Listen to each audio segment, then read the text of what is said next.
Assalamualaikum warahmatullahi wabarakatuh. Apa kabar sahabat Al-Fatah yang dimuliakan Allah? Semoga kita dalam keadaan sehat, dilimpahkan rezekinya dan diberikan keberkahan dunia dan akhirat. Amin ya robbal alamin.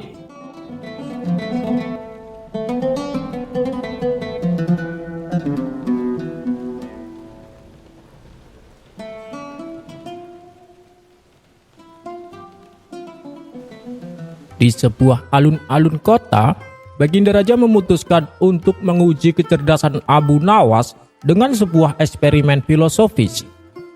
Baginda Raja memerintah seekor gajah besar didatangkan ke tengah alun-alun, lalu memanggil 3 orang buta dari pasar untuk menyentuhnya. Baginda Raja ingin melihat bagaimana mereka akan menggambarkan sesuatu yang belum pernah mereka lihat. 3 orang buta itu yang dipandu oleh pengawal istana mendekati gajah tersebut. Orang buta pertama menyentuh belalai gajah. Orang buta kedua menyentuh gading gajah. Orang buta ketiga menyentuh telinga gajah yang lebar. Setelah menyentuh bagian gajah yang berbeda, ketiganya dibawa ke hadapan Baginda Raja, para ulama, dan Abu Nawas yang berdiri di sisi. "Katakan kepada kami, apa itu gajah?" perintah raja. 3 orang buta itu seketika memulai perdebatan sengit, masing-masing dengan keyakinan mutlak pada argumennya. Orang buta pertama yang pegang belalai berkata, "Gajah itu tidak lebih dari sepotong ular raksasa yang sangat tebal dan fleksibel. Bentuknya panjang, bisa bergerak-gerak, dan permukaannya kasar. Siapapun yang mengatakan sebaliknya berarti berbohong," kata orang buta pertama. Orang buta kedua yang pegang gading berkata, "Kok ini gila, gajah sama sekali bukan ular. Gajah adalah sejenis tombak atau tanduk yang tajam, keras, kaku, dan melengkung. Ia pasti berfungsi untuk menusuk," katanya. Orang buta ketiga yang pegang telinga berkata, "Bodoh sekali kalian berdua. Gajah itu bukan tombak ataupun ular. Gajah adalah sejenis kipas besar dan lebar yang terbuat dari kulit yang tipis. Ia pasti berfungsi untuk mengipasi dirinya." Ketiganya terus berdebat dengan keras. Mereka saling menghina dan menuduh. Tidak ada yang mau mengalah, karena masing-masing hanya mendasarkan kebenaran pada apa yang disentuhnya. Baginda Raja tersenyum melihat kekacauan ini, lalu menatap Abu Nawas. "Bagaimana wahai Abu Nawas? Apa kesimpulanmu dari perdebatan ini?" Abu Nawas maju dan berdiri di antara 3 orang buta yang masih berapi-api mempertahankan argumennya. "Wahai Amirul Mukminin," kata Abu Nawas sambil membungkuk, "ketiganya sebenarnya tidak salah, namun mereka tidak mencapai kebenaran yang utuh." Abu Nawas menepuk punggung masing-masing orang buta itu secara bergantian.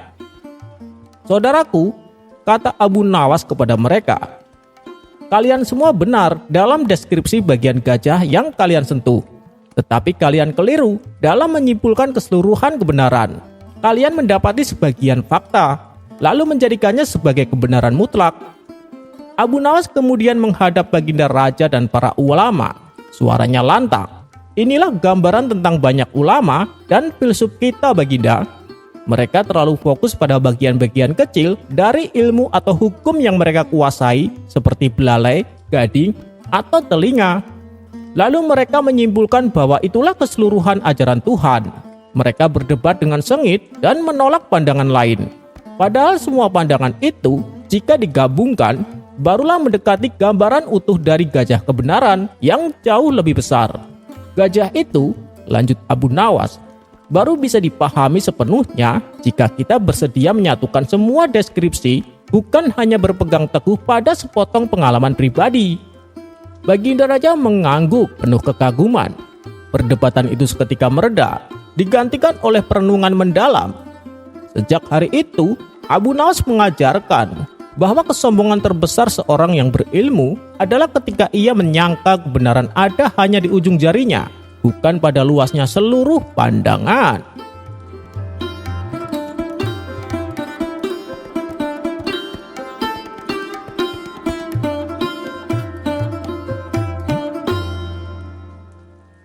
Pagi itu, mentari bersinar cerah di Baghdad. Namun di dalam rumah Abu Nawas, suasana terasa kelabu. Abu Nawas yang biasanya riang dan penuh ide, kini termenung di hadapan sebuah cermin usang. Sudah beberapa hari ini, ia merasa ganjil. Setiap kali menatap pantulannya, ia merasa tak lagi sama. Senyumnya terasa hambar, matanya kehilangan kilau. Ia melihat seorang pria yang tak lagi mampu membuat orang tertawa, tak lagi cekatan merangkai kata. Kepercayaan dirinya perlahan menguap, meninggalkan kekosongan. Sang istri yang peka menghampirinya. "Ada apa suamiku? Engkau terlihat murung," tanya sang istri. Abu Nawas menghela napas. Aku merasa tak lagi Abu Nawas yang dulu. Cermin ini seolah menunjukkan seseorang yang biasa saja. Tak ada lagi kecerdasan atau kelincahan yang kubanggakan, jawab Abu Nawas. Istrinya tersenyum lembut. "Itu hanya cermin suamiku. Ia hanya memantulkan apa yang ada di depannya, bukan apa yang ada di dalam hatimu." Namun Abu Nawas tak tergoyahkan. Keraguan telah mengakar dalam benaknya. Ia mulai menghindari pertemuan, enggan berinteraksi dengan teman-temannya. Ia takut ide-ide lucunya tak lagi keluar, gurauannya tak lagi memancing tawa. Baginda Raja pun mulai menyadari ketidakhadiran Abu Nawas di majelis. Abu Nawas selalu menjadi bintang, kini ia bagai bayangan. Hingga pada suatu sore, Baginda Raja datang berkunjung. Ia menemukan Abu Nawas sedang duduk di taman, tatapannya kosong. "Wahai Abu Nawas, mengapa engkau tak lagi mengunjungi majelis? Apakah ada sakit yang menimpamu?" tanya Baginda Raja. Abu Nawas menunduk. "Ampun tuanku, hamba merasa tak pantas lagi berada di sana. Hamba merasa kehilangan akal dan kecerdasan hamba. Hamba tak lagi mampu menghibur tuanku atau para hadirin yang lain," jawab Abu Nawas. Baginda Raja memahami. Ia tahu Abu Nawas sedang dilanda krisis kepercayaan diri. Raja kemudian mengeluarkan sebuah botol kecil berisi cairan berkilauan. "Wahai Abu Nawas, ini adalah ramuan khusus yang kudapatkan dari seorang tabib bijak. Ia mengatakan ramuan ini akan mengembalikan kecerdasan dan kepercayaan diri yang hilang. Namun ada satu syarat," kata sang raja. Abu Nawas mengangkat pandangannya. "Syarat apa tuanku?" tanya Abu Nawas penasaran. "Setiap kali engkau merasa ragu, teteskan ramuan ini ke cerminmu. Kemudian lihatlah pantulan dan ucapkan 3 kali, 'Aku adalah Abu Nawas, sang penyair cerdas, sang penghibur ulung,'" jawab Baginda Raja. Abu Nawas menerima botol itu dengan harapan baru. Malam itu, ia mencoba ramuan tersebut. Ia meneteskan ke cermin, lalu menatap pantulannya. Ia melihat dirinya sama seperti sebelumnya. Namun saat ia mengucapkan mantra yang diberikan raja, sesuatu yang aneh terjadi. Ia merasa ada percikan semangat yang muncul dari dalam dirinya. Ia melakukannya lagi dan lagi. Perlahan, senyum tipis terukir di bibirnya. Keesokan harinya, Abu Nawas kembali ke majelis Baginda Raja. Ia duduk di antara penyair dan cendekiawan. Saat Baginda Raja bertanya tentang sebuah teka-teki sulit, Abu Nawas mengangkat tangan. Dengan lancar dan penuh percaya diri, ia memberikan jawaban yang cerdas dan jenaka, mengundang tawa riuh seluruh majelis. Semua orang terheran-heran. Abu Nawas yang dulu telah kembali. Beberapa minggu berlalu, Abu Nawas kembali menjadi dirinya yang cemerlang. Ia tak lagi bergantung pada ramuan Baginda Raja. Rasa percaya dirinya telah pulih sepenuhnya. Dan pada suatu hari, Baginda Raja memanggilnya. "Wahai Abu Nawas, bagaimana dengan ramuan itu? Apakah ia benar-benar mujarab?" tanya Baginda Raja sambil tersenyum. Abu Nawas tertawa. "Tuanku, hamba berterima kasih atas ramuan itu. Ia sungguh luar biasa," jawab Abu Nawas. Raja hanya tersenyum bijak. "Tahukah engkau, wahai Abu Nawas, apa sebenarnya isi botol itu?" tanya raja. Abu Nawas menggeleng tidak tahu. Itu hanyalah air biasa Abu Nawas, tidak ada ramuan ajaib di dalamnya. Abu Nawas terkejut. Tapi Paduka, bagaimana bisa? Tanya Abu Nawas heran. Raja menatapnya lekat. Yang mengembalikan kecerdasan dan kepercayaan dirimu bukanlah air itu Abu Nawas, itu adalah keyakinanmu sendiri. Ramuan itu hanyalah sebuah alat yang membantumu menemukan kembali kepercayaan diri yang sesungguhnya telah ada di dalam dirimu. Cermin itu hanya memantulkan apa yang kau rasakan di dalam hati. Ketika kau percaya kau tak lagi berharga, cermin itu seolah mengiyakan. Ketika kau percaya kau cerdas dan mampu, cermin itu pun menunjukkan hal yang sama, ujar Baginda Raja. Abu Nawas merenung. Ia akhirnya menyadari bahwa hilangnya kepercayaan diri itu bukan karena perubahan pada dirinya, melainkan karena ia membiarkan pikiran negatif dan pandangan cermin yang statis menipu dirinya. Yang ia butuhkan hanyalah sedikit dorongan dan keyakinan untuk melihat kembali nilai yang ada dalam dirinya. Sejak saat itu, Abu Nawas tak lagi ragu-ragu. Ia tahu cermin sejati yang harus ia percaya adalah hatinya sendiri.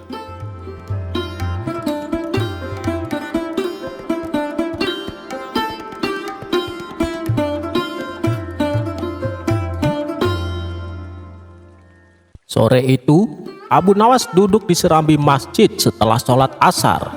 Angin berhembus pelan, membawa debu lembut Baghdad. Seorang pemuda tampak duduk di sudut masjid. Wajahnya murung, pandangannya kosong. Abu Nawas menghampirinya dan duduk di sampingnya. "Ada apa, wahai anak muda? Wajahmu terlihat seperti seorang yang kehilangan arah," tanya Abu Nawas. Pemuda itu menghela napas. "Aku lelah, Tuan Abu Nawas. Hidup terasa seperti jalan yang tak membawa kemana-mana. Aku sudah berusaha, tapi tetap merasa gagal. Aku bukan siapa-siapa, tak punya masa depan," jawabnya. Abu Nawas terlihat tersenyum bijak. Ia menatap langit yang mulai menguning. "Kalau begitu, biarkan aku bercerita padamu, bukan tentangku, tapi tentang seseorang yang tak kau kenal. Seorang pemuda biasa seperti dirimu. Dulu, di perjalanan panjangku antara desa dan kota, aku bertemu seorang pemuda miskin. Ia tidak punya apa-apa selain kesederhanaan, tenaga, dan hati yang jujur. Di suatu jalan berdebu, ia melihat seorang kakek tua yang hampir roboh karena kelelahan. "Kek, kemana tujuanmu?" tanya sang pemuda. Kakek itu menjawab, "Aku mencari anak perempuanku di kota. Kami sudah lama berpisah," jawab si kakek. Tanpa banyak pikir, sang pemuda menunda tujuannya sendiri dan menemani si kakek. Mereka menempuh perjalanan berat, tidur di emperan toko, berbagi roti keras, dan bertanya dari pintu ke pintu. Namun sang pemuda tak pernah mengeluh.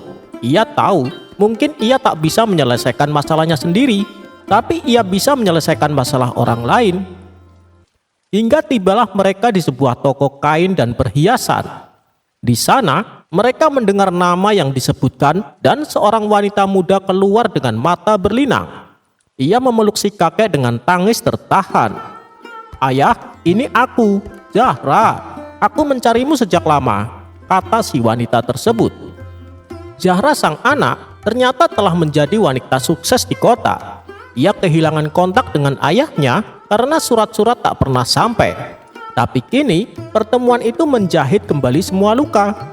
Melihat pemuda yang menolong ayahnya, Zahra berkata, "Tanpa dia, mungkin aku tak akan pernah menemukan ayahku lagi."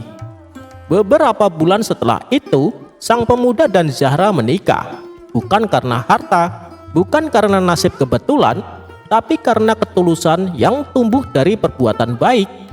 Pemuda biasa itu yang tadinya tak yakin arah hidupnya, kini memiliki rumah, keluarga, dan tujuan. Semua karena ia memilih membantu, bukan menyerah. Abu Nawas menatap mata pemuda yang kini mulai terangkat dari tanah. "Jadi nak," katanya pelan, "kau bilang kau bukan siapa-siapa, Tapi kau belum tahu seberapa jauhnya kebaikan kecilmu bisa membawamu. Kau mungkin tak melihat hasilnya sekarang, tapi jalan hidup bisa berubah dari satu keputusan sederhana, menolong meski dunia tak peduli. Pemuda itu menatap Abu Nawas dengan mata berbinar. Apakah kisah itu benar adanya, Tuan? Tanyanya. Abu Nawas tersenyum lebar. Bukankah yang penting adalah hikmahnya, bukan siapa pelakunya?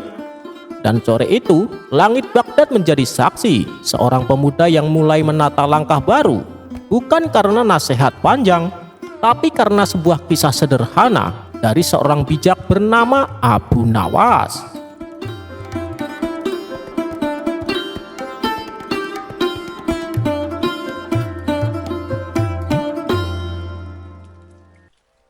Dikisahkan, pada suatu hari ketika Baginda Raja keliling kampung, ia melihat ada sekelompok anak muda yang sedang melakukan perbuatan maksiat. Tapi di antara mereka, ada salah satu pemuda yang hanya duduk terdiam. Ia tidak ikut-ikutan berbuat maksiat seperti yang kawan-kawannya lakukan. Sebagai raja yang bijak, Baginda Raja pun menghampiri mereka dan mencoba menasehatinya. Namun nasihat Baginda Raja mendapat pertentangan. Pertentangan ini bukanlah dari mereka yang sedang melakukan maksiat, tapi justru dari pemuda yang tengah duduk bersama mereka. Wahai sang pemberi ceramah dan nasihat, engkau memerintahkan sesuatu yang engkau sendiri tidak melakukannya, dan melarang sesuatu yang engkau sendiri melakukannya.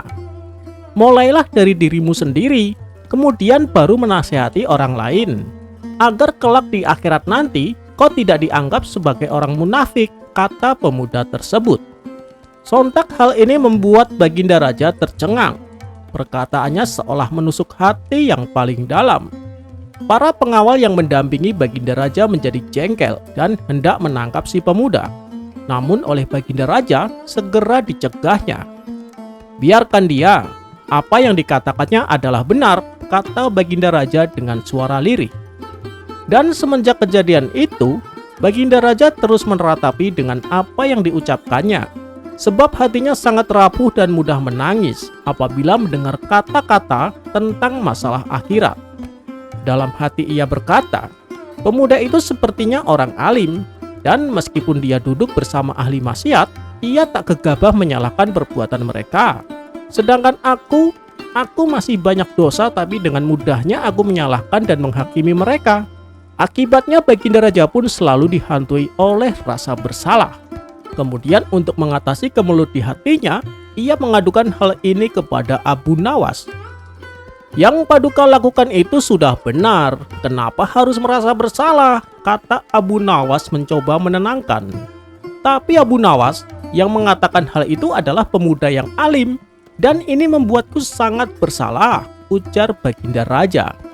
Baiklah, begini saja Paduka, kita tawari dia menjadi pejabat istana. Bila dia menolak, berarti nasihat yang diucapkan tulus dari hati hanya karena Allah. Dan atas perbuatannya ini, Paduka harus memenuhi segala kebutuhan hidupnya. Jangan sampai orang yang seperti itu ditelantarkan penguasa, karena Allah akan murka kepada Paduka. Tapi bila dia tertarik dan menerimanya, maka nanti kita hukum saja dia. Kita beri pelajaran agar membuatnya jera, karena telah berani bersikap lancang dengan membawa-bawa nama akhirat, kata Abu Nawas menyarankan. Baginda Raja pun menyetujui saran tersebut. Kemudian ia perintahkan beberapa pengawal untuk membawa si pemuda ke istana. Singkat cerita, datanglah si pemuda menghadap Baginda Raja. Ia lalu dipersilakan duduk di depan meja makan yang sudah disediakan. Tapi ketika ia ditawari makan, ia menolaknya dan berkata, "Aku tak mau makan hidangan dari hasil pajak yang kau bebankan kepada rakyatmu." Baginda Raja membalas, "Demi Allah, hidangan ini aku beri dari uang pribadiku." Akhirnya si pemuda pun mau memakan hidangan tersebut. Karena baru pertama kali makan hidangan istana, ia merasakan kelezatan yang luar biasa. Melihat tingkah pemuda itu, Baginda Raja lalu berkata, "Kalau mau, kau engkau bisa membawa pulang semua makanan ini." Awalnya si pemuda menolak karena tidak enak hati. Tapi karena Baginda Raja terus memaksa, ia pun menerimanya. "Wahai pemuda soleh, sebelum kau pulang, ada yang ingin aku bicarakan." "Apa yang mendorongmu mengatakan hal itu kepadaku? Perkataan tentang akhirat membuat aku kepikiran," ucap Baginda Raja melanjutkan. "Hak Allah yang ada di pundakku, lalu saya tunaikan hak itu kepadamu," jawab si pemuda. Mendengar jawaban tersebut, Baginda Raja semakin kagum kepadanya. Kemudian pada keesokan harinya, si pemuda kembali diundang ke istana. Kali ini ia ditawari menjadi penasehat kerajaan. Ternyata tawaran tersebut langsung diterima oleh si pemuda. Ia juga diberi jubah kebesaran layaknya seorang pejabat istana. Seiring berjalannya waktu, si pemuda mulai terlena dengan kemegahan dunia yang dimilikinya. Disinilah Baginda Raja mulai mengungkit perkataan yang dulu pernah diucapkan si pemuda. "Wahai anak muda, bukankah engkau dulu pernah menasihatiku di hadapan para pelaku maksiat? Bahkan engkau sampai mempermalukan aku," kata Baginda Raja. "Iya, betul yang mulia," balas si pemuda. "Lantas engkau berpaling dan meninggalkan jalanmu sebagai pemberi nasihat?" tanya Baginda Raja. "Wahai Paduka yang mulia, setelah saya berpikir dan merenung, ternyata saya telah keliru mengatakan itu.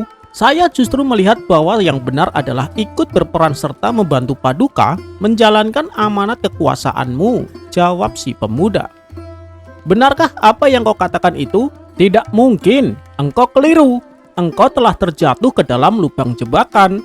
Waktu itu, di saat engkau mengatakan kata-kata tersebut, kami merasa segan kepadamu. Dan kami berpikir bahwa engkau melakukan itu secara tulus hanya karena Allah, sehingga kami membiarkanmu.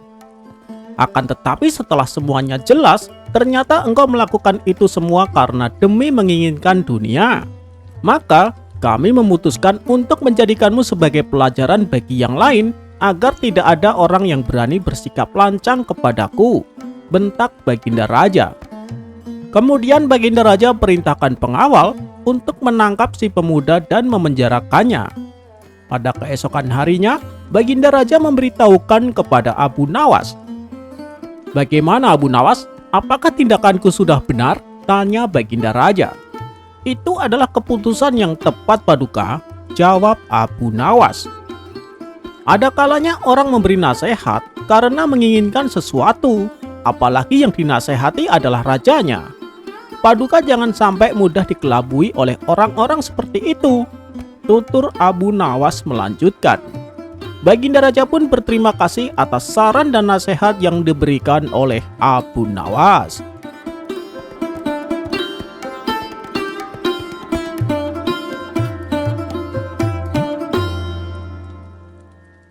Dikisahkan, Abu Nawas melakukan pengembaraan menyusuri daerah-daerah yang tak pernah ia jumpai.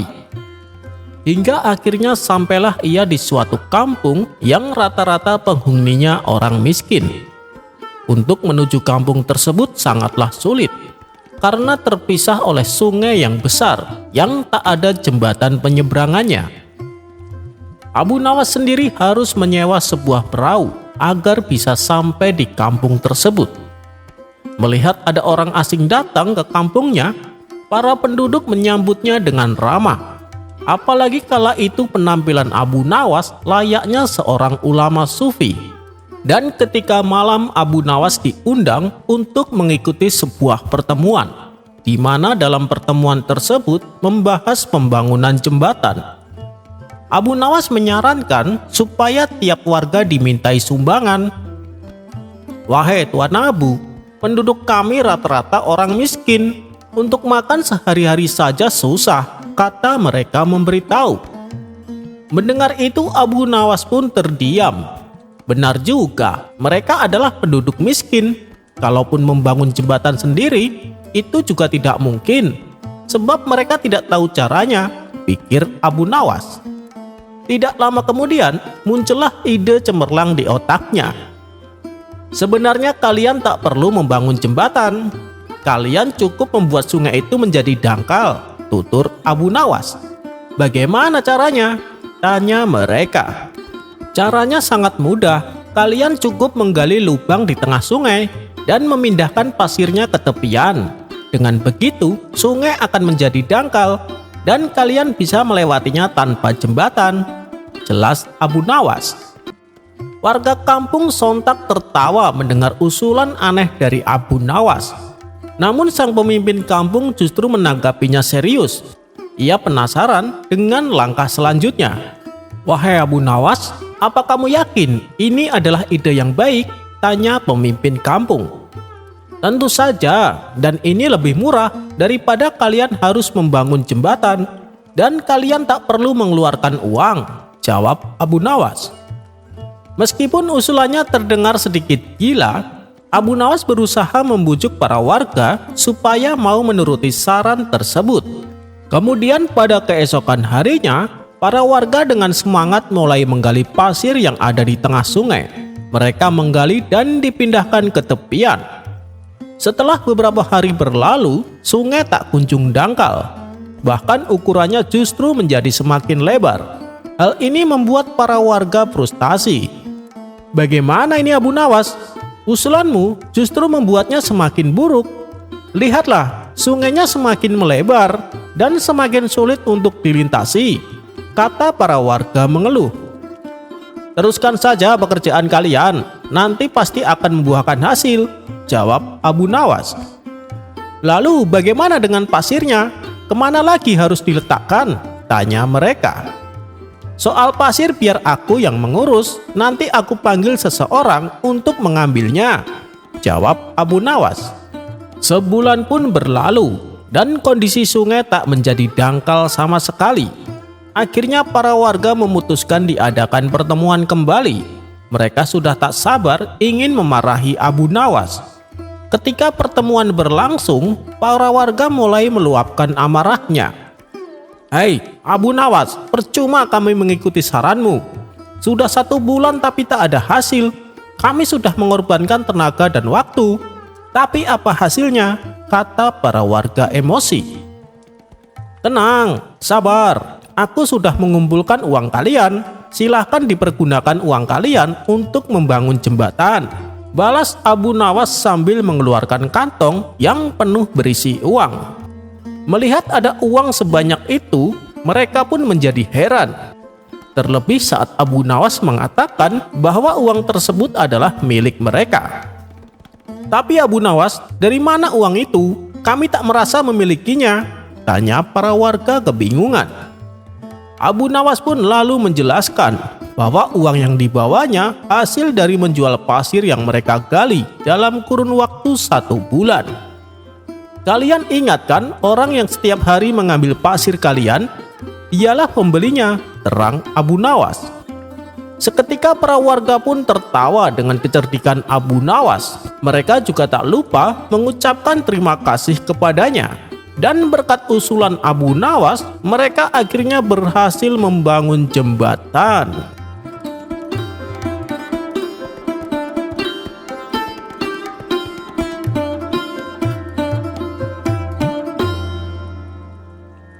Pada suatu hari, Baginda Raja mendengar laporan bahwa seorang gubernur di salah satu wilayah kekuasaannya telah membangun taman yang sangat megah. Taman itu dihiasi dengan air mancur emas, perpohonan rindang, serta patung-patung besar dari batu yang katanya diukir dengan sangat indah. Namun ada satu hal yang mengusik hati sang raja. Biaya pembangunannya sangat tinggi, bahkan lebih mahal dari pembangunan istana kecil. Apakah taman itu benar-benar seindah yang dikatakan? Atau ada sesuatu yang disembunyikan? Pikir Baginda Raja. Karena penasaran, ia mengutus Abu Nawas untuk menyelidiki. Singkat cerita, saat tiba di taman tersebut, Abu Nawas terkagum-kagum melihat keindahannya. Semua tampak megah dengan patung-patung besar menghiasi setiap sudut. Salah satu patung yang paling menarik perhatian adalah patung penyu raksasa yang diletakkan di tengah taman. Patung itu tampak kokoh dan berkilau seperti batu marmer. Namun Abu Nawas tetap merasa ada yang janggal. Ia berjalan mengelilingi taman sambil berpikir, kalau memang taman ini dibangun dengan biaya sebesar itu, seharusnya bahan-bahannya berkualitas tinggi, bukan? Tepat saat ia sedang mengamati patung penyu, angin yang sangat kencang tiba-tiba bertiup. Saat Abu Nawas mencari tempat perlindungan, ia melihat sesuatu yang mengejutkan. Patung penyu yang besar itu mulai miring dan retak. Tak lama kemudian, patung itu roboh dan pecah berantakan. Yang lebih mengejutkan lagi, di balik lapisan luarnya yang mengkilap, ternyata patung itu hanya terbuat dari kayu. Penduduk yang menyaksikan kejadian itu mulai berbisik-bisik. Oh, jadi selama ini patungnya hanya dilapisi cat agar terlihat seperti batu. Berarti uang pembangunan taman ini sebagian besar dikorupsi dong. Mendengar kegemparan itu, Abu Nawas segera memeriksa bagian lain dari taman. Ia mengetuk beberapa patung dan menemukan bahwa banyak di antaranya yang hanya berlapis tipis, bukan batu asli. Keesokan harinya, Abu Nawas kembali ke istana dan melaporkan temuannya kepada raja. Baginda, taman itu memang indah, tetapi keindahannya hanya ilusi. Sebagian besar bangunan dan patungnya hanya dibuat dari kayu dan dicat agar terlihat mahal. Mendengar itu raja sangat murka. Ia segera memanggil gubernur yang bertanggung jawab atas proyek itu. Berani sekali kau mencuri uang rakyat dan menipuku dengan taman palsu ini, bentak baginda raja. Sang gubernur tak bisa mengelak. Bukti sudah jelas dan para saksi telah melihat sendiri bagaimana patung-patung itu roboh tertiup angin. Sebagai hukuman, raja tidak hanya mencopot jabatan gubernur tersebut, tetapi juga memerintahkannya untuk membangun taman yang baru dengan biaya dari hartanya sendiri. Sementara itu, Abu Nawas kembali ke rumahnya dengan puas. Ia tidak hanya berhasil menyelidiki korupsi, tetapi juga mengajarkan bahwa seindah apapun kebohongan, suatu saat pasti akan roboh oleh kebenaran.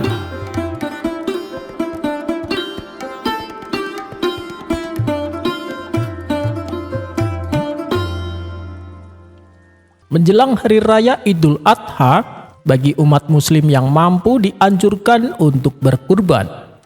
Begitu juga dengan baginda raja. Ia berkurban ratusan unta dan kambing, lalu dibagikan kepada fakir miskin. Namun sayang, baginda raja tidak kuat bila melihat darah keluar, sehingga ia tak bisa menyaksikan langsung hewan-hewan kurbannya disembelih. Ketika sholat Id selesai dilaksanakan, orang-orang berbondong-bondong ke lapangan untuk menyaksikan prosesi penyembelihan hewan kurban. Sementara baginda raja memilih tetap duduk di dalam masjid. Melihat hal itu, Abu Nawas pun segera menghampirinya. Paduka yang mulia, kenapa Paduka terlihat sedih? Ayo kita ke lapangan. Hewan kurbannya akan segera disembelih, ajak Abu Nawas. Aku takut melihat darah, Abu Nawas. Hal inilah yang membuatku sedih. Lebih baik aku duduk di sini saja, sahut baginda raja. Oh, jadi itu alasannya, gumam Abu Nawas. Lalu terlintas di benaknya akan sebuah ide konyol untuk mengerjai baginda raja. Kalau tahu begini, harusnya aku yang jadi tukang jagalnya, supaya Paduka bisa ikut menyaksikan, ujar Abu Nawas. Maksudnya bagaimana, Abu Nawas? Tanya baginda raja bingung. Saya bisa menyembelih kambing tanpa mengeluarkan darah, jelas Abu Nawas. Ah, itu tidak mungkin. Itu suatu hal yang mustahil, timpal baginda raja. Tentu saja bisa, Paduka. Saya akan membuktikannya, kata Abu Nawas. Baiklah, kalau kau memang bisa, aku akan memberi hadiah 1 ekor unta. Tapi kalau kamu gagal, kau akan mendapat hukuman. Bagaimana? Tantang baginda raja. Siap, Paduka yang mulia, sahut Abu Nawas. Maka keduanya pun pergi keluar masjid dan berjalan menuju ke tengah lapangan. Sesampainya di sana, kemudian Abu Nawas mulai menggambar seekor kambing jantan yang gemuk. "Coba sebutkan hewan apa ini?" tanya Abu Nawas. "Itu seekor kambing jantan," jawab Baginda Raja. Lalu Abu Nawas menghapus gambar kepala kambingnya.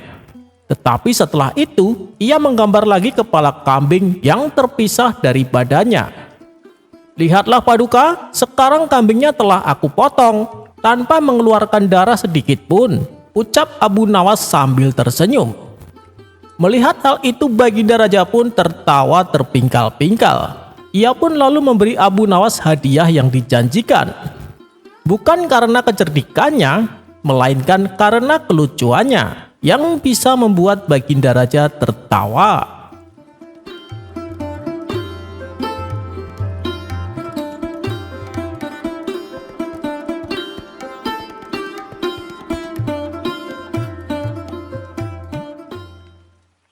Ada saja akal Abu Nawas untuk membuat Baginda Raja tak berkutik, manakala dirinya tak sanggup menjalankan tugasnya. Seperti pada kisah berikut ini. Diceritakan, suatu hari Baginda Raja perintahkan Abu Nawas untuk membelikan seekor sapi yang gemuk.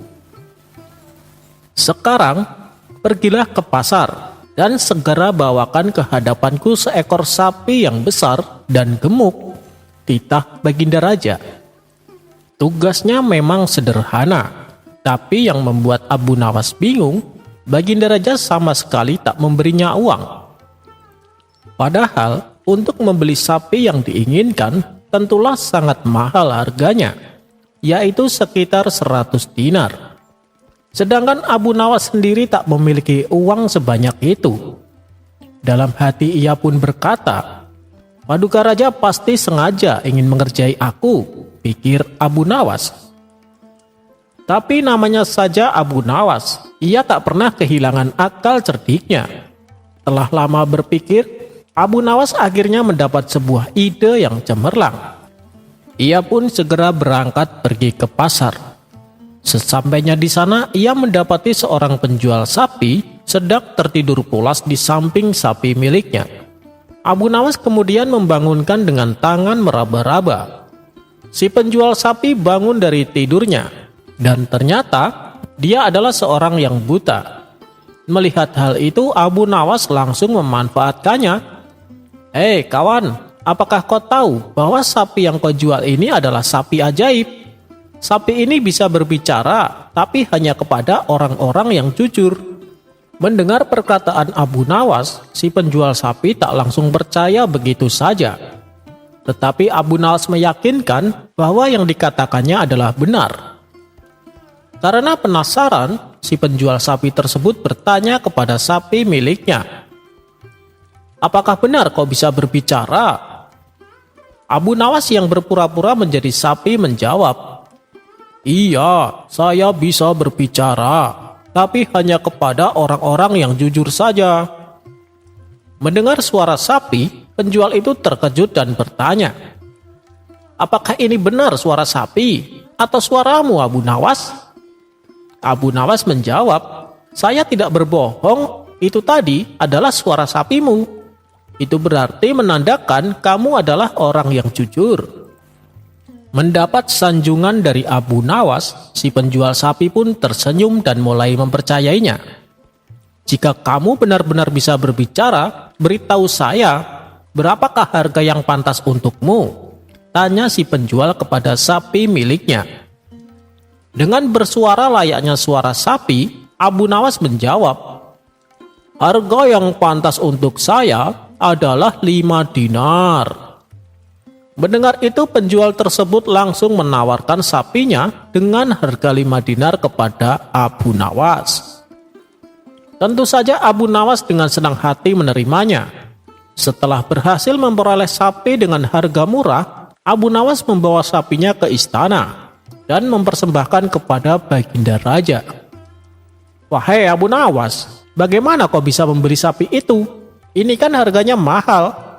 Jangan-jangan kau pinjam uang sama kawanmu?" tanya Baginda Raja. Tidak, Paduka yang mulia, saya membelinya pakai uang saya sendiri, jawab Abu Nawas. Lalu dari mana kau dapatkan uang sebanyak itu? Tanya Baginda Raja penasaran. Saya membelinya dengan harga 5 dinar, Paduka, jawab Abu Nawas. Spontan Baginda Raja terkejut.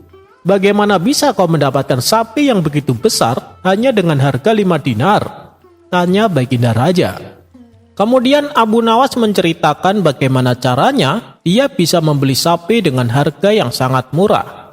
Seketika Baginda Raja tertawa terpingkal-pingkal mendengar cerita Abu Nawas tersebut.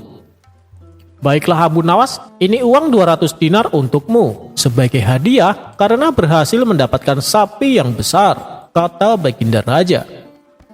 Setelah Abu Nawas menerima uangnya, ia segera kembali menemui penjual sapi yang buta itu.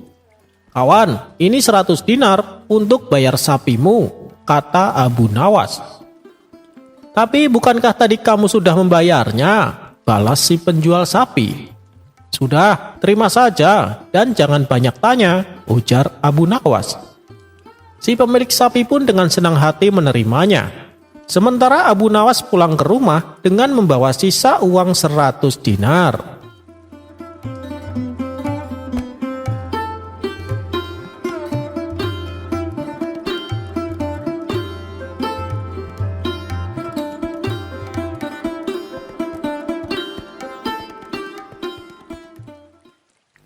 Di majelis tempat Abu Nawas biasa mengajar, di hadapan anak-anak didiknya, Abu Nawas membacakan sebuah buku pelajaran. Karena terdengar membosankan, murid-muridnya ini banyak yang tertidur. Ketika jam pelajaran telah selesai, Abu Nawas pun segera membangunkan mereka. Kemudian pada sore harinya Abu Nawas diundang oleh kepala desa untuk mengikuti sebuah pertemuan bersama masyarakat lainnya. Di tempat ini Abu Nawas diminta untuk membacakan sebuah pidato. Karena tak punya persiapan yang matang, ia mengambil buku pelajaran yang dibawanya dan dibacakan di depan para hadirin sekalian. Mendengar pidato Abu Nawas yang membosankan, orang-orang yang hadir memilih untuk tidur. Singkat cerita, pertemuan pun berakhir dan Abu Nawas langsung pulang ke rumah. Setibanya di rumah, ia mendapati istrinya sedang marah-marah karena anak satu-satunya menangis dengan sangat keras dan tidak bisa dihentikan.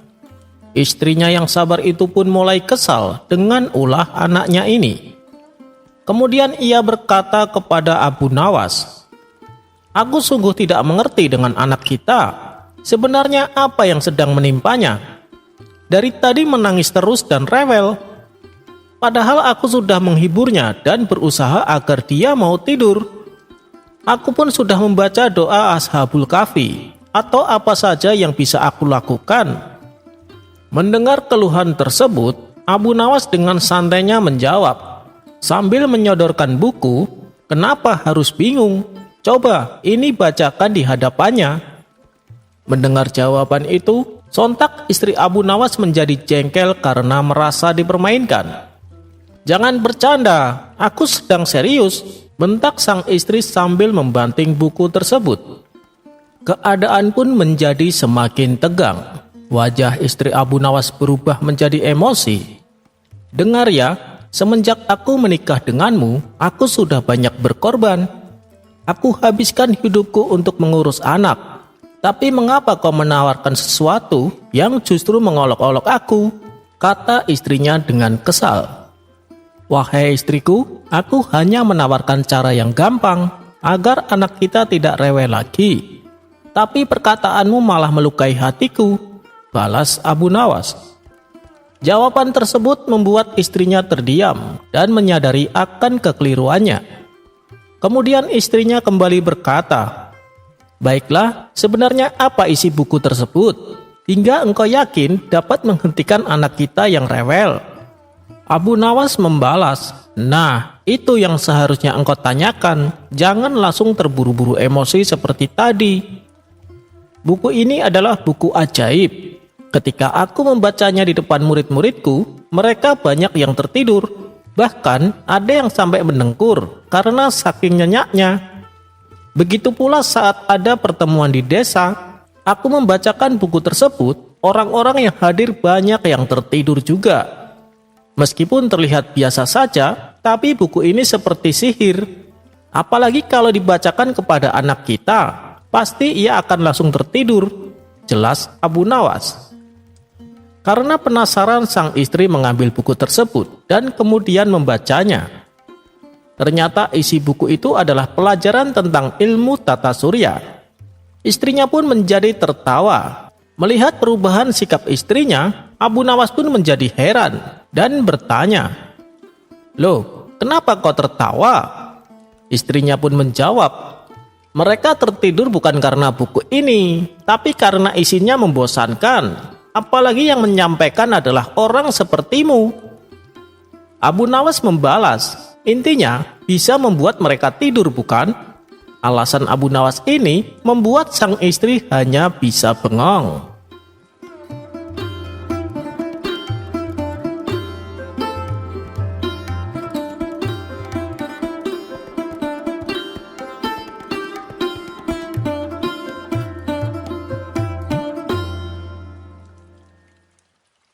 Diceritakan, ada 5 bersaudara yang suka berbisnis. Mereka membuka warung makanan khas daerahnya.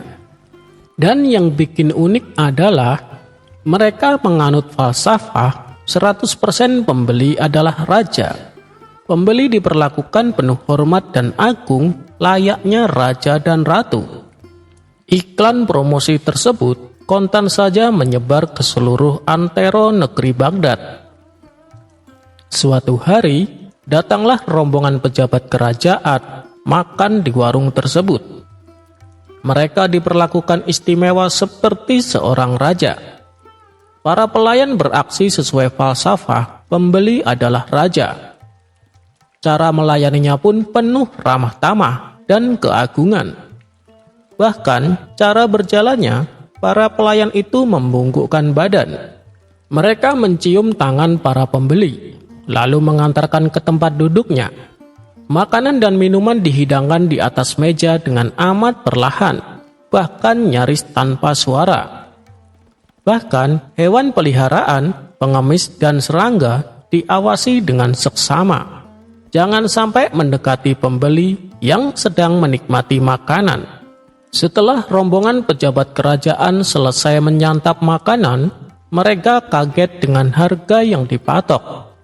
Ternyata harganya 100 kali lipat dari harga biasanya. Tapi karena mereka adalah orang-orang berduit, tentu itu bukan suatu masalah. Beberapa hari kemudian, masyarakat yang penasaran berduyun-duyun ingin juga merasakan kelezatannya. Diperlakukan penuh keagungan bak seorang raja. Setelah selesai makan, mereka terkejut dengan harga yang harus dibayar. Kenapa mahal sekali harganya? Ini 100 kali lipat dari harga biasanya. Kalau harganya 10 kali lipat, kami tidak masalah, protes mereka. Iya tuan, harganya memang segitu, karena pelayanan kami juga luar biasa kepada para tamu, balas pemilik warung. Dengan terpaksa mereka pun membayar sesuai harga yang dipatok. Kami kapok makan di sini, gerutu mereka sambil meninggalkan warung. Ketika dalam perjalanan pulang, tanpa sengaja mereka berpapasan dengan Abu Nawas. "Dari mana kalian? Kenapa kelihatan terlihat kesal?" tanya Abu Nawas. "Kami barusan makan di warung yang terkenal itu. Pelayanannya sangat ramah. Kami diperlakukan seperti seorang raja. Tapi ternyata harganya 100 kali lipat, Abu Nawas," jawab mereka. "Loh, kalian tidak lihat daftar harga makanannya dulu?" balas Abu Nawas. "Tidak ada daftar harganya, Abu Nawas," ujar mereka kesal. "Ini sih tidak boleh dibiarkan. Aku akan memberi pelajaran," pikir Abu Nawas. Kemudian Abu Nawas menyusun siasat. Ia mengumpulkan 100 orang gelandangan untuk diajak makan di warung tersebut. Singkat cerita, Abu Nawas dan 100 orang gelandangan memasuki warung tersebut. Tiba-tiba situasi berubah total. Bau tidak sedap dan suasana tegang mengiringi kedatangan pembeli kelas bawah ini. Para pelayan pun menjadi gugup, tapi berusaha tenang dan tetap menerapkan pelayanan standar falsafah pembeli adalah raja. Abu Nawas dan para gelandangan ini kaget luar biasa ketika tangan mereka dicium pelayan cantik dan diperlakukan sebagai seorang raja yang berkuasa. Sungguh hebat, puji salah satu gelandangan. Mereka terkesima dan berdecak kagum. Setelah mereka selesai makan, si pemilik warung datang. Ia kaget, di warungnya banyak sekali para gelandangan sedang duduk asik di warungnya. Si pemilik warung lalu bertanya kepada pelayannya, "Kenapa kalian membiarkan mereka di sini?" "Mereka di sini untuk makan, Tuan," jawab salah satu pelayan. "Apakah mereka mampu membayarnya? Jangan-jangan mereka malah mau ngutang?" tanya si pemilik warung. "Tidak, Tuan, mereka membayar sesuai dengan makanan yang dipesannya," jawab si pelayan kembali.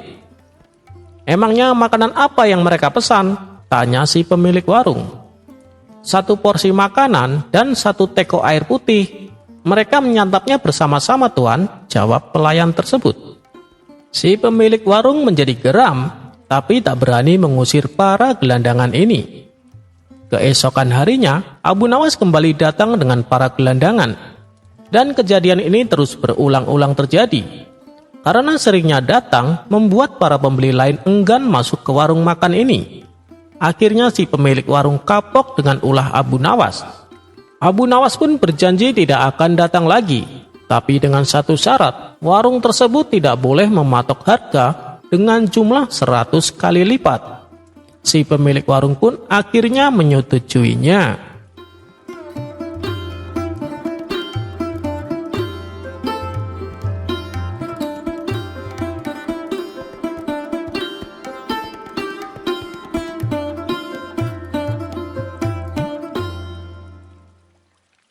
Abu Nawas mau makan burung puyuh terbang.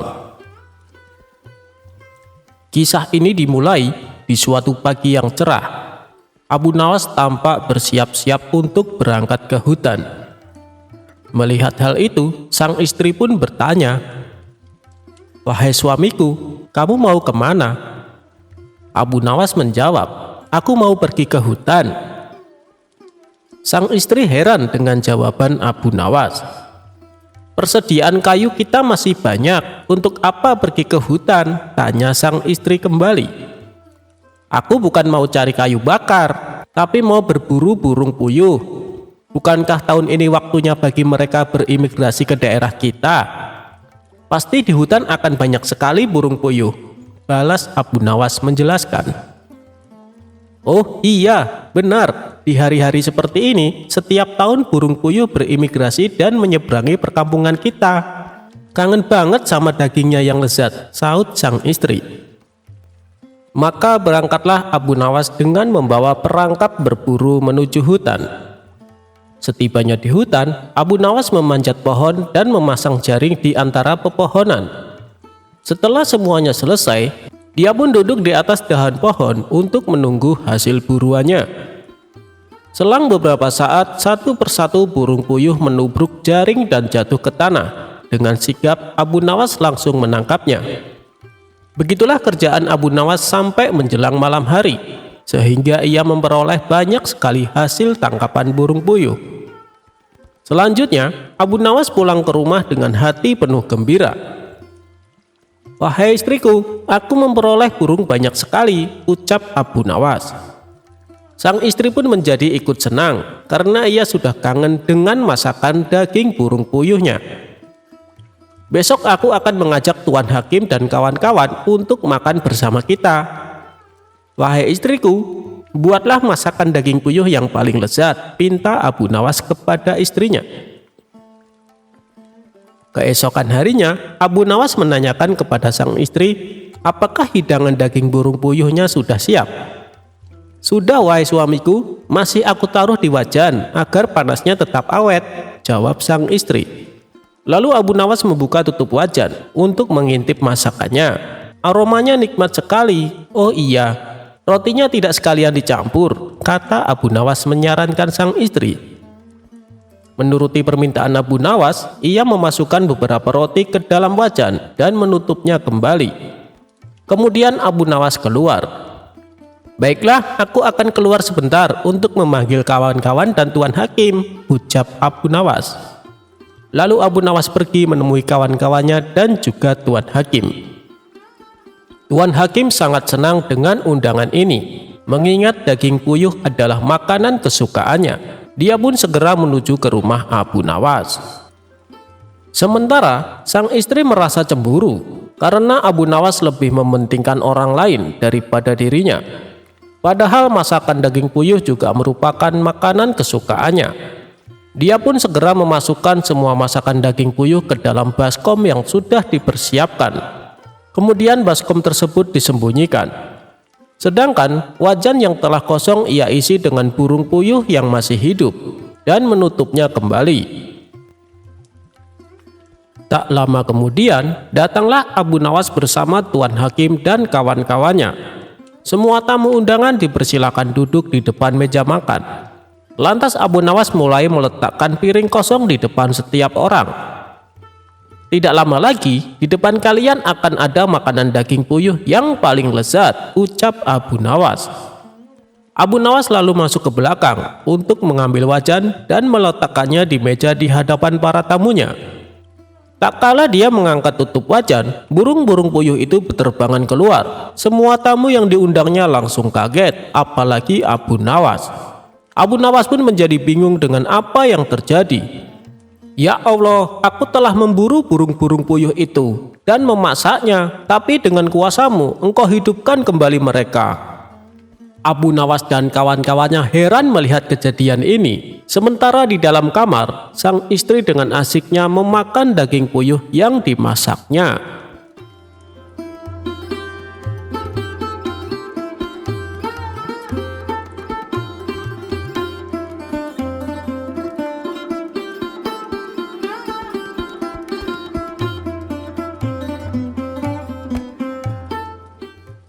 Abu Nawas melarang mendoakan orang mati. Suatu hari, saat Abu Nawas sedang duduk di depan rumah, tiba-tiba datang seorang wanita mengadukan nasibnya kepada Abu Nawas. Dengan menangis terisak-isak, si wanita menceritakan masalahnya. Suamiku di penjara, Tuan Abu, padahal dia tidak melakukan kesalahan, ucap si wanita. Memangnya suamimu kenapa? Kok sampai di penjara? Suamiku petani yang miskin, tapi oleh menteri istana, dia disuruh membayar penuh pajaknya. Tentu saja kami tidak mampu. Lalu suamiku meminta keringanan, supaya bayarnya setengah saja. Tapi sang menteri menolaknya. Ia malah menuduh kalau suamiku menentang perintah raja.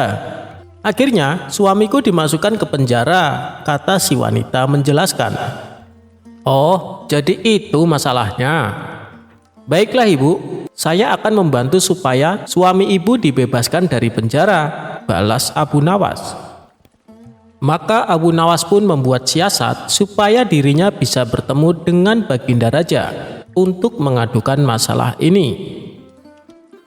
Pada esok harinya, Abu Nawas sengaja membuat gaduh kota Baghdad dengan ucapannya, baik di pasar maupun di dalam keramaian. Ia selalu meneriakkan kata-kata yang sama. Hei kalian yang suka menyuruh orang sholat, ketahuilah perbuatanmu itu salah dan berdosa. Dan ketahuilah juga, mendoakan orang mati itu perbuatan jahat dan sesat.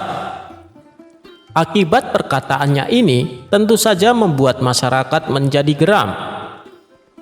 Ada pula yang menganggap bahwa Abu Nawas sudah gila. Pernah ada salah satu warga yang menghardik Abu Nawas.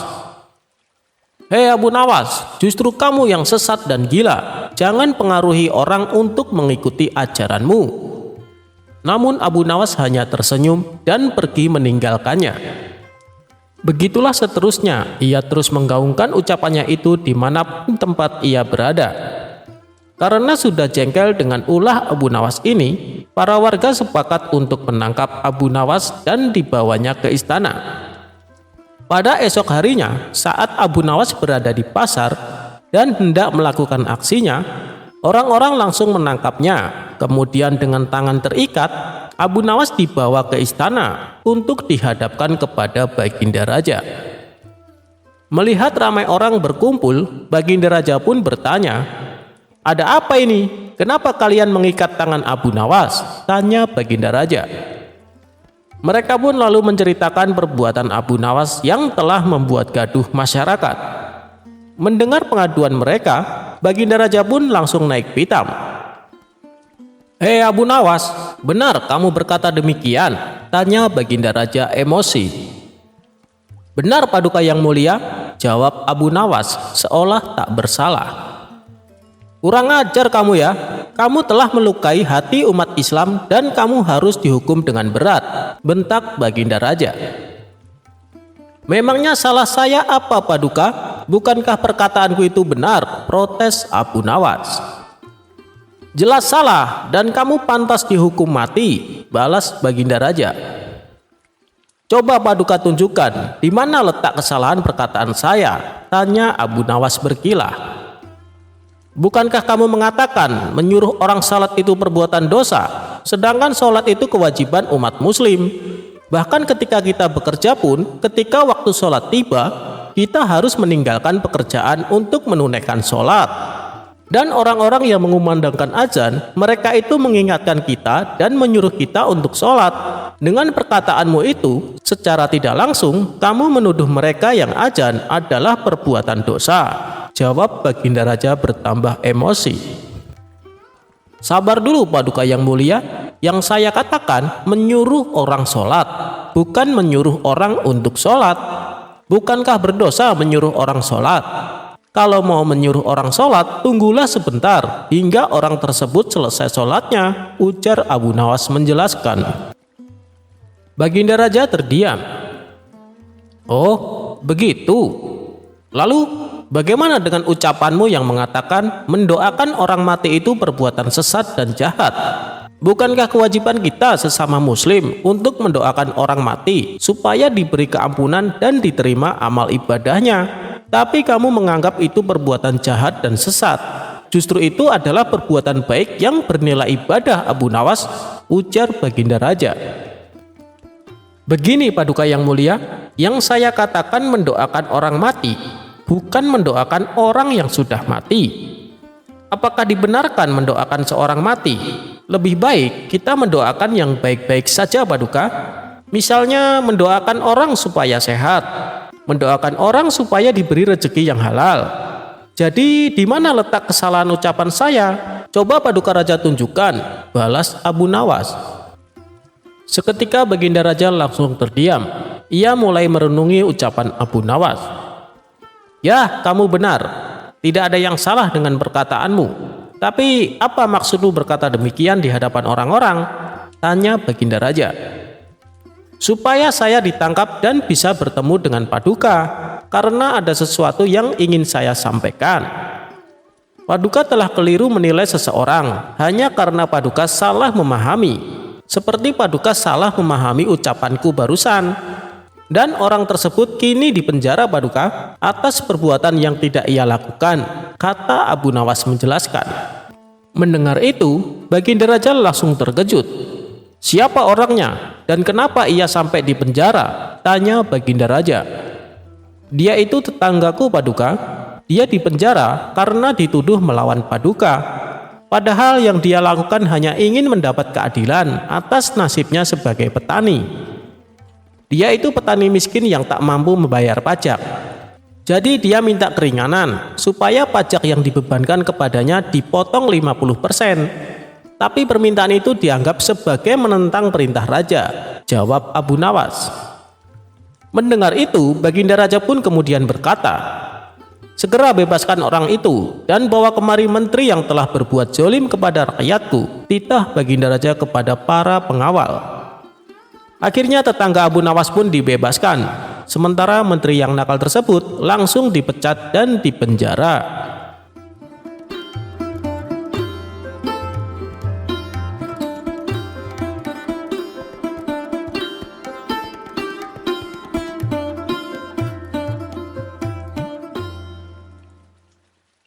persoalan yang dihadapi Abu Nawas seakan tiada habisnya. Pada cerita yang lalu, Baghdad dipimpin oleh gubernur yang kejam. Tapi berkat kecerdikan Abu Nawas, gubernur tersebut akhirnya dipecat dari jabatannya. Dan kini Baginda Raja menunjuk gubernur yang baru. Orangnya memang tidak kejam, tapi ia punya kebiasaan yang aneh, yaitu senang menertawakan orang lain. Pada suatu hari, koki istana salah mencampurkan resep. Akibatnya rasa masakannya jadi tidak enak. Tapi bukannya marah, Tuan Gubernur malah menyuruh kokinya untuk tutup mulut. Ia lalu membagikan makanan tersebut kepada semua pelayan dan bawahannya. Hampir saja mereka memuntahkan makanan tersebut. Namun, karena tidak berani membangkang perintah Tuan Gubernur, mereka terpaksa tetap mengunyahnya. Menyaksikan mereka mengunyah dengan wajah yang aneh, ia pun tertawa terpingkal-pingkal. Tak puas sampai di situ, ia kemudian mengundang Abu Nawas dan kawan-kawannya untuk menikmati makanan yang tidak enak tersebut. Tentu saja Abu Nawas dan kawan-kawan juga merasakan hal yang sama. Mereka terpaksa mengunyah dengan ekspresi wajah yang tak karuan. Bagi Tuan Gubernur ini sungguh menggelikan. Ia pun tak kuasa menahan tawanya. Hingga pada suatu hari, Abu Nawas berniat menghadap Tuan Gubernur. Kedatangannya kali ini untuk mengundangnya meresmikan sebuah masjid yang baru saja dibangun. Tentu saja aku akan hadir, asalkan kamu mau memakai baju yang kuberikan padamu, kata Tuan Gubernur. Baju pemberian gubernur pasti bagus, aku sungguh beruntung, pikir Abu Nawas yang langsung mengangguk tanda setuju. Mata Abu Nawas lalu ditutup. Kemudian ia dipakaikan baju baru tanpa diberi kesempatan untuk berkaca. Kau tampak gagah dan pantas, Abu Nawas. Semua orang pasti akan memandangmu. Sekarang silahkan pulang. Besok aku pasti akan datang, kata Tuan Gubernur sambil menahan tawa. Abu Nawas pun merasa sangat senang dan bangga. Ia pulang dengan riang gembira. Dan benar saja, di sepanjang perjalanan, semua orang terpana memandang penampilannya. Hal ini membuat Abu Nawas semakin percaya diri. Setibanya di rumah, sang istri langsung berkata kepadanya, "Apa-apaan kau ini? Memalukan. Lekas copot bajumu dan basuh mukamu dengan air." Mendapati reaksi berbeda dari istrinya, Abu Nawas merasa penasaran. Ia pun segera berkaca dan tampaklah kedua pipi Abu Nawas berwarna hitam. Dan ketika bajunya dilepas, di belakangnya terdapat tulisan "Aku orang bodoh". Kurang ajar, dasar gubernur somplak, aku telah dikerjai olehnya. Jadi sewaktu ia menutup mataku, tangannya mengoleskan bedak hitam ke pipiku, geram Abu Nawas. Sementara itu, Tuan Gubernur tertawa terbahak-bahak di istananya sendiri. Ia tak bisa membayangkan bagaimana Abu Nawas ditertawakan orang-orang yang melihatnya. Keesokan harinya, setelah Tuan Gubernur meresmikan pembangunan masjid, ia berjalan menghampiri Abu Nawas. "Nanti sore datanglah ke istanaku. Ada sesuatu yang penting ingin kubicarakan," kata Tuan Gubernur. Abu Nawas pun mengiyakannya. Namun dalam hati ia berkata, "Kali ini aku jangan sampai tertipu olehnya. Aku harus tetap waspada." Singkat cerita, pada sore harinya duduklah Abu Nawas bersama gubernur di istananya yang megah. "Apa yang ingin Tuan bicarakan? Katakanlah," tanya Abu Nawas mulai curiga. Akan tetapi, dugaan Abu Nawas keliru. Tuan Gubernur justru berbicara serius mengenai kondisi rakyat Baghdad. Ia meminta kepada Abu Nawas untuk mendata orang-orang miskin supaya bisa mendapatkan bantuan. Tak hanya itu, Tuan Gubernur juga berencana mendirikan madrasah-madrasah gratis agar anak-anak Baghdad bisa mendapatkan pendidikan. Perbincangan kedua orang ini pun menyita waktu lumayan lama. sehingga tak terasa waktu sudah beranjak malam.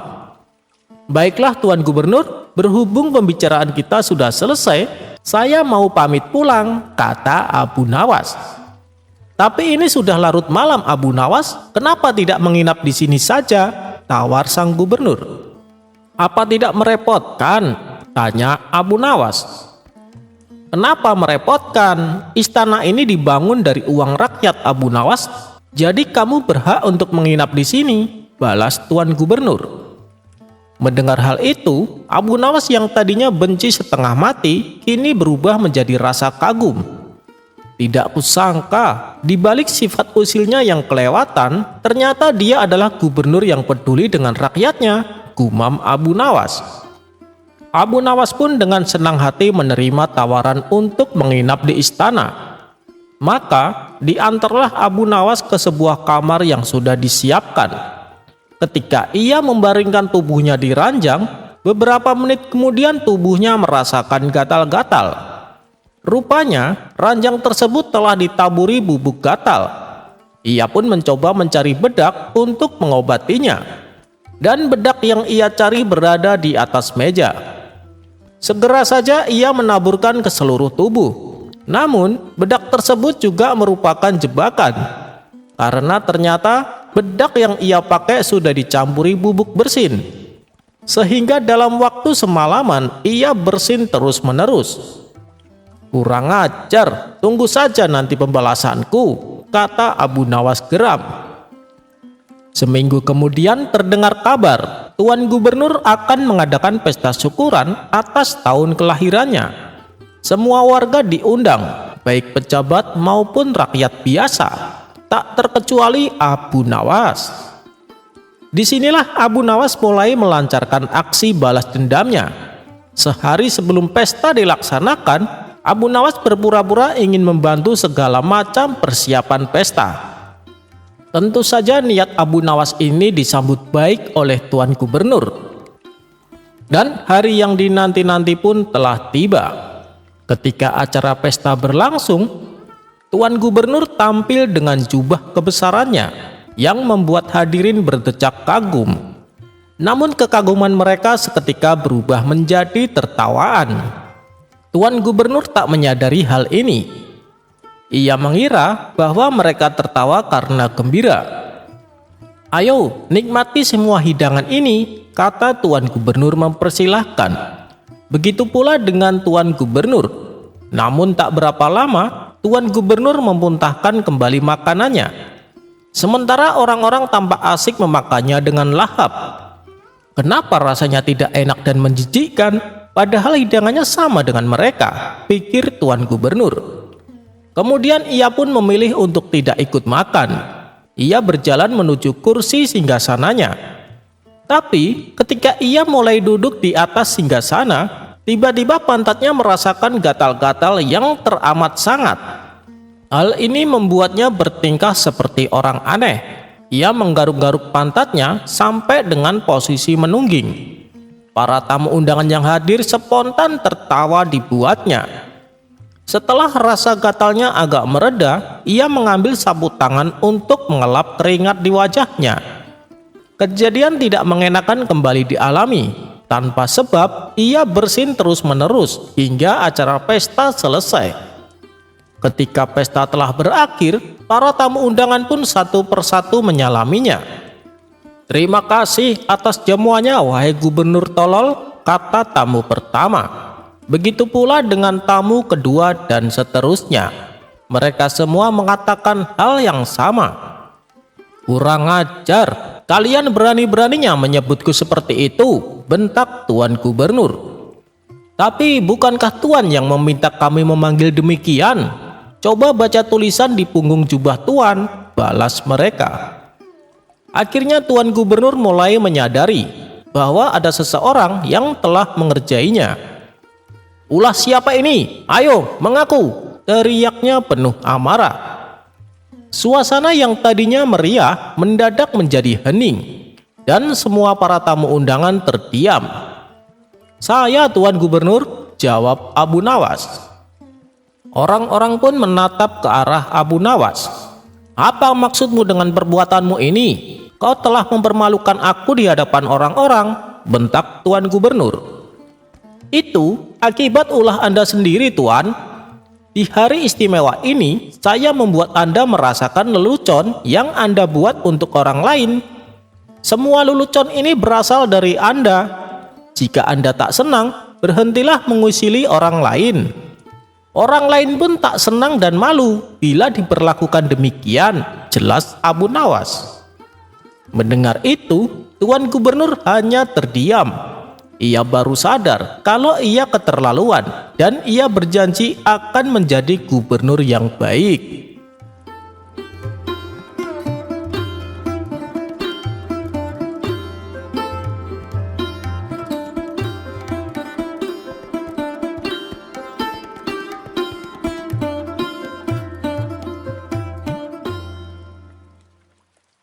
Sobat Radio Malam, salah satu perhatian Abu Nawas terhadap pengemis adalah pengemis itu tidak harus dibantu secara materi, tapi juga harus dibantu dengan memberikan pekerjaan agar dia nanti bisa mandiri dan meninggalkan sifat mengemis tersebut.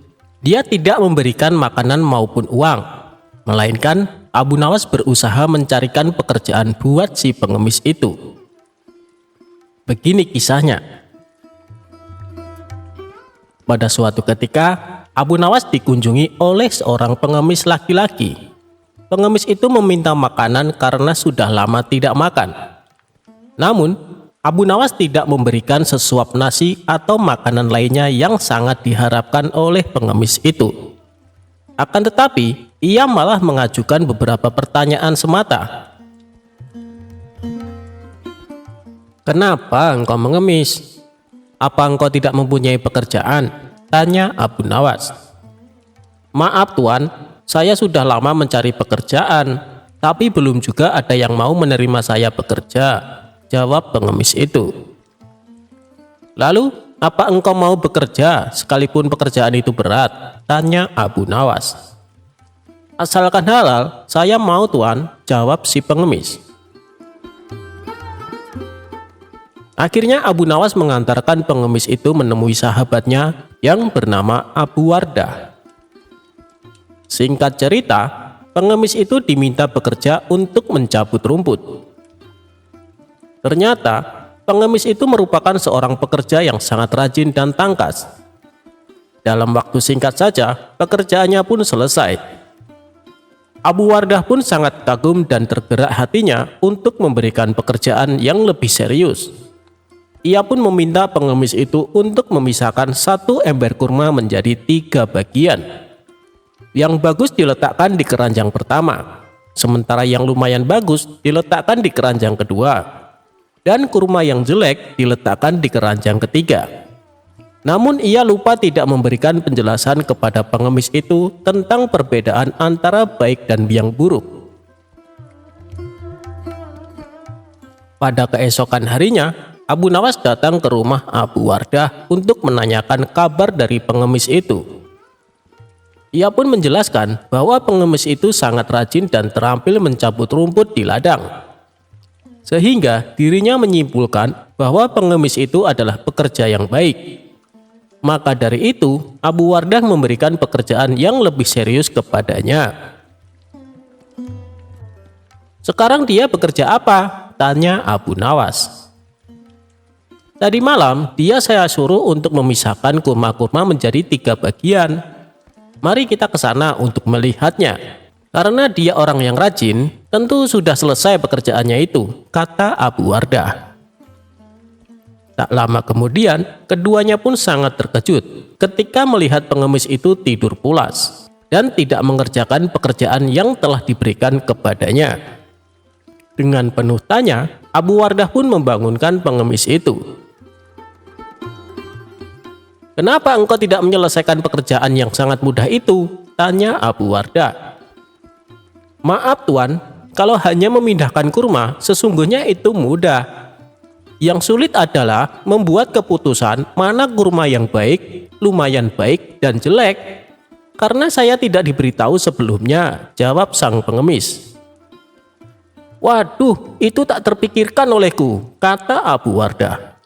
Abu Nawas pun tersenyum melihat kejadian itu. Ia pun menegur Abu Wardah karena Abu Wardah hanya bisa memberikan tugas saja, tapi tidak mengajarinya dengan baik cara melakukannya.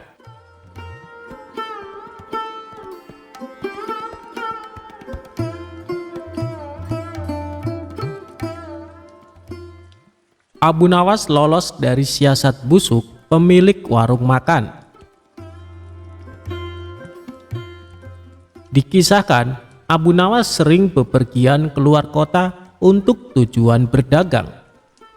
Di kota tersebut, Abu Nawas sering mampir di warung makan langganannya. Suatu ketika, Abu Nawas baru saja tiba di kota itu dan seperti biasanya mampir di warung makan langganannya itu. "Aku pesan 1 ayam dan 2 butir telur, tapi bayarnya kalau dagangannya sudah terjual habis. Boleh tidak?" tanya Abu Nawas. "Silahkan Abu Nawas, kamu kan langganan di warung ini." "Tentu saja boleh," jawab pemilik warung. Ketika selesai makan, ia pun pergi untuk menjual dagangannya.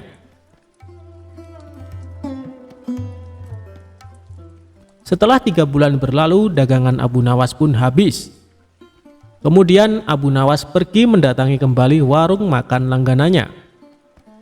"Aku pesan makanan seperti dulu, 1 porsi ayam dan 2 butir telur," ucap Abu Nawas. Setelah Abu Nawas selesai makan, ia pun berkata, "Aku minta total tagihannya. Jangan lupa digabung dengan tagihan 3 bulan yang lalu," kata Abu Nawas.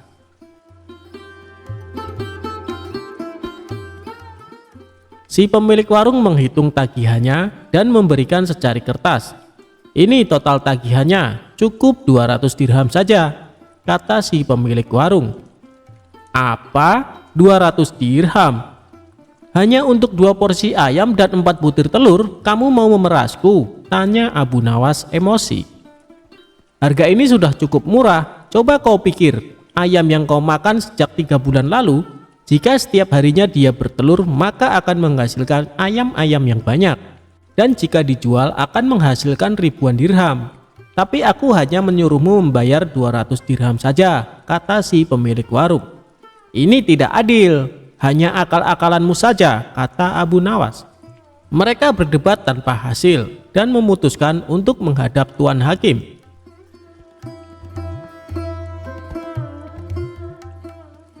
Ketika keduanya menemui hakim, ternyata hakim berpihak kepada pemilik warung. Lalu hakim bertanya, "Apakah kalian berdua menyepakati harga sejak 3 bulan yang lalu?" tanya Tuan Hakim. "Tidak Tuan Hakim," jawab Abu Nawas. "Kalau begitu ayam yang kamu makan kemungkinannya bisa menghasilkan ratusan ayam dan telur," tutur Tuan Hakim.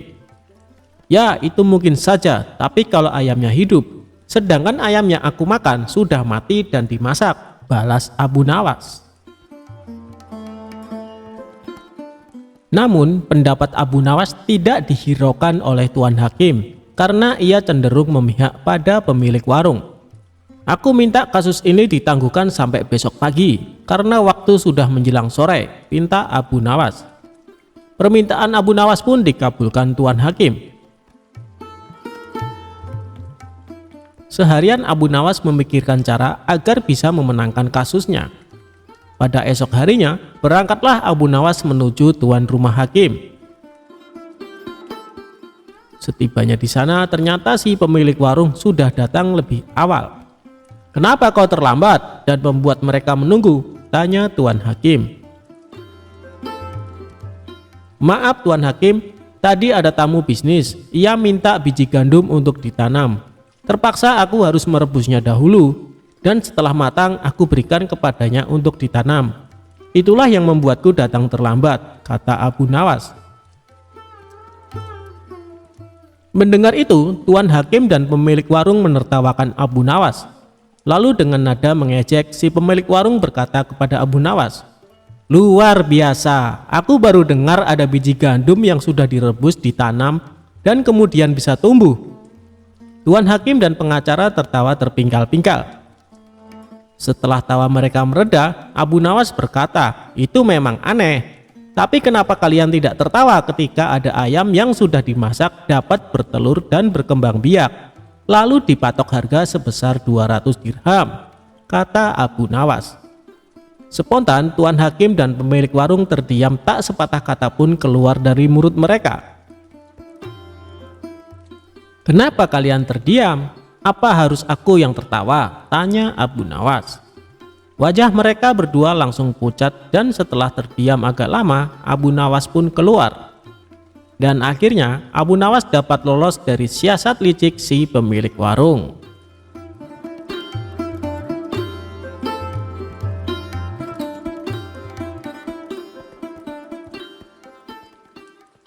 Abu Nawas tertipu setelah jauh-jauh pergi ke India. Suatu hari Abu Nawas merasa sedih karena kehilangan burung yang amat disayangi. Tidak ingin kesedihannya berlarut-larut, ia berinisiatif membeli burung baru. Maka pergilah Abu Nawas ke pasar burung di pusat kota. Setibanya di pasar, Abu Nawas langsung mendatangi salah satu toko yang menjual beraneka macam burung. "Anda mencari burung jenis apa, Tuan?" tanya si penjual. "Aku mau lihat-lihat dulu. Nanti kalau sekiranya ada yang cocok, baru ku beli," jawab Abu Nawas. Lalu tanpa sengaja Abu Nawas melihat ada burung yang sangat indah. Bulunya warna-warni dan kemilau. "Burung apa ini? Aku baru melihatnya," tanya Abu Nawas. "Oh, ini burung dari India, Tuan. Apakah Tuan berminat?" jawab si penjual. "Ya, aku tertarik. Tapi apa burung ini bisa berkicau?" tanya Abu Nawas lagi. "Waduh, sayang sekali, Tuan. Burung ini tidak dapat berkicau. Tapi burung ini bisa berbicara seperti manusia. Bahkan dia bisa diajak bicara. Dan satu lagi, Tuan, burung ini sangat cerdik," jelas si penjual. "Benarkah?" tanya Abu Nawas penasaran. Untuk membuktikannya, Abu Nawas lalu mencoba mengajaknya berbicara. Benar saja, burung itu bisa diajak berbicara layaknya manusia. "Baiklah, aku beli burung ini," kata Abu Nawas.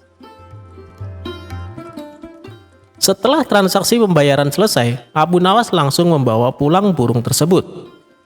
Setibanya di rumah, ia menaruh burungnya dalam sebuah sangkar yang sangat indah.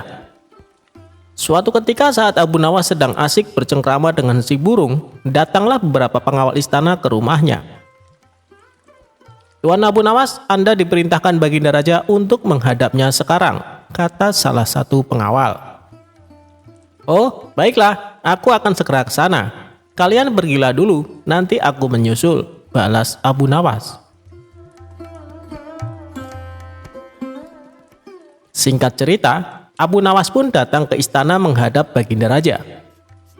Ternyata Baginda Raja akan mengutus Abu Nawas pergi ke negeri India untuk suatu keperluan. Sepulangnya dari istana, Abu Nawas langsung berkemas dan bersiap-siap. Tidak lupa dia juga berpamitan dengan burung barunya itu. "Hei burung, aku tahu kau berasal dari India, dan Baginda Raja akan mengutusku ke negerimu. Apa kau punya permintaan? Barangkali kau kangen dengan makanan India, aku bisa membawakannya untukmu," kata Abu Nawas. "Aku mohon dan aku meminta kepadamu, lepaskan aku dari sangkar ini. Itulah permintaanku," jawab si burung. "Wah, kalau itu permintaannya, aku tidak bisa. Aku tidak mungkin melepaskanmu. Aku membelimu dengan harga mahal. Kau sudah menjadi milikku sekarang," ujar Abu Nawas. "Baiklah kalau kau tidak bisa melepasku. Tapi bila permintaan keduaku ini kau penuhi, aku akan sangat senang," balas si burung. "Apa permintaan keduamu?" tanya Abu Nawas.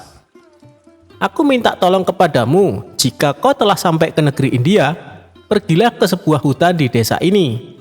Kabarkanlah kepada saudara-saudaraku bahwa saat ini aku berada dalam sangkar di rumahmu.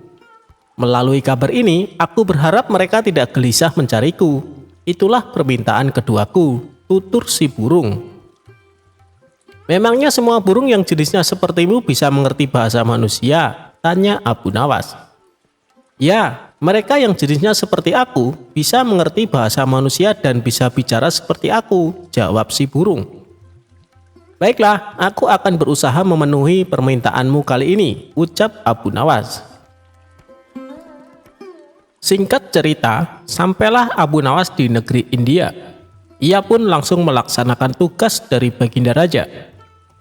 Setelah tugas-tugasnya selesai, barulah Abu Nawas menuju hutan di desa yang dimaksud oleh burungnya. Tidak disangka-sangka, baru saja memasuki hutan beberapa puluh meter, Abu Nawas melihat sekawanan burung hinggap di sebuah pohon tepat di atas kepalanya. Burung-burung itu mirip dengan burung yang ada di rumahnya. Ia segera saja berkata ke sekawanan burung itu, "Wahai burung, aku ingin menyampaikan pesan dari saudaramu, bahwa saat ini saudaramu terkurung di dalam sangkar yang ada di dalam rumahku. Kalian jangan mencarinya, karena saat ini saudaramu telah menjadi milikku," kata Abu Nawas. Mendengar kabar tersebut, salah satu burung tiba-tiba pingsan dan jatuh mengenai kaki Abu Nawas. Lalu Abu Nawas memungutnya dan membolak-balik badan si burung. Aneh, burung ini mendadak mati. Mungkin ia kaget karena mendengar kabar saudaranya sedang terpenjara dalam sangkar dan jauh berada di negeriku, kata Abu Nawas dalam hati. Ia tidak mau ambil pusing atas kejadian ini. Hal terpenting, dia telah menyampaikan pesan si burung kepada saudara-saudaranya. Abu Nawas lalu memutuskan berlayar kembali dan pulang ke negerinya. Setibanya di rumah, ia memberitahu burungnya bahwa permintaannya telah disampaikan. "Bagaimana kabar saudara-saudaraku? Apa mereka baik-baik saja?" tanya si burung. "Semuanya baik-baik saja, tapi ada salah satu burung yang tiba-tiba langsung mati saat mendengar kabar kalau kau sekarang berada di sini," kata Abu Nawas menjelaskan. Mendengar berita yang disampaikan Abu Nawas, burung yang ada di sangkar pun tiba-tiba pingsan dan jatuh. Spontan Abu Nawas menjadi kaget dan segera mengambil burung tersebut. Setelah dibolak-balik, ternyata burungnya mati mendadak. Apa mungkin ini gara-gara mendengar kabar kalau saudaranya telah mati? Ia sangat terkejut sampai mengalami kematian, pikir Abu Nawas. Abu Nawas pun menjadi sedih. Dia lalu menggotong burungnya dan menempatkannya di bibir jendela. Tapi, tiba-tiba saja burung itu segera terbang dan hinggap di salah satu pohon di dekat jendela. Sebelum terbang tinggi, si burung berkata kepada Abu Nawas, "Wahai Tuan, ketahuilah bahwa apa yang kau anggap kesedihan bisa jadi merupakan kabar baik bagi yang lain. Mungkin Tuan bersedih karena aku lepas dari sangkarmu, tapi aku bahagia karena bisa lepas dari sangkarmu." Si burung lalu terbang tinggi meninggalkan Abu Nawas. Ternyata benar apa yang dikatakan si penjual burung di pasar. Si burung bukan hanya bisa bicara, tapi juga cerdik. "Aku telah dikelabui oleh burung itu," pungkas Abu Nawas kecewa.